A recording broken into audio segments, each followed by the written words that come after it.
My father threw us out with nothing. 9 years later, he died broke, while I was a millionaire. The day he kicked us out, I thought my life was over. Turns out, it was the day everything began. I was 16 when my father came home drunk and furious. He had just found out my mom wanted a divorce. Not because of infidelity or abuse, although there was plenty of both, but because she simply couldn't take the humiliation anymore, the affairs, the gambling, the threats. That night, in front of me, he screamed, "If you want to leave, fine. But take your worthless brat and get the hell out of my house." It was 1 a.m. in the middle of a snowstorm. He threw 2 trash bags at us. One had my school clothes, the other had my mom's purse and a few photos. We stood outside shivering as he slammed the door behind us. We were homeless that night. My mom and I slept in a bus station for the first 2 nights. Then we found a women's shelter that let us stay temporarily. I still remember lying on a cot next to a crying baby and thinking, he has a warm bed right now, and we're here. But my mom didn't let bitterness win. She picked up a job cleaning offices at night and serving at a diner in the morning.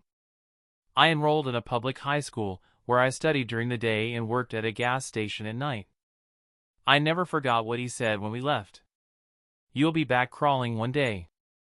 Begging me. I swore I'd prove him wrong. After high school, I got into a small state college on a scholarship. I studied computer science, barely scraping by. One of my professors noticed I was always working late in the computer lab and offered me a chance to intern for a startup he co-founded. That internship turned into a full-time position. At 23, I was employee number 4 at a software company that exploded after we developed a cloud-based tool that went viral among small businesses.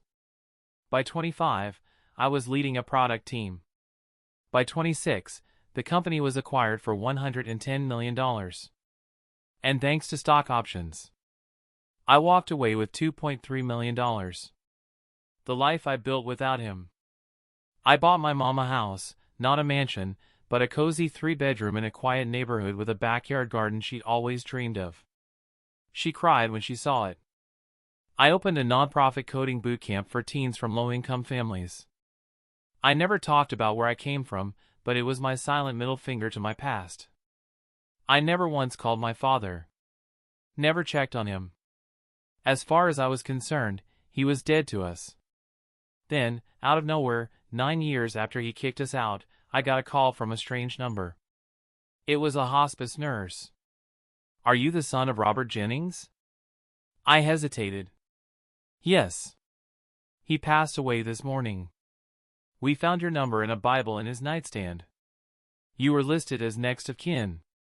He died broke, in a nursing home funded by a government program. No friends. No family. No visitors in the last 3 years. No will." The nurse said he'd been evicted 5 years earlier after failing to pay taxes on the house, the same house he kicked us out of. He ended up in a series of motels, then shelters.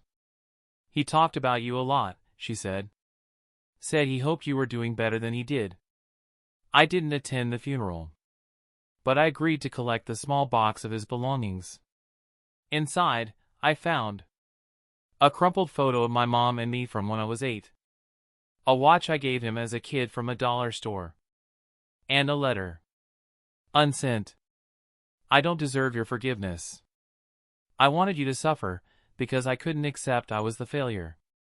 If you're reading this, I'm sorry for every cold night, every lie, and every moment I made you feel worthless. You were always better than me. I hope you became the man I never was.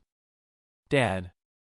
I didn't cry, but I felt something I didn't expect: closure.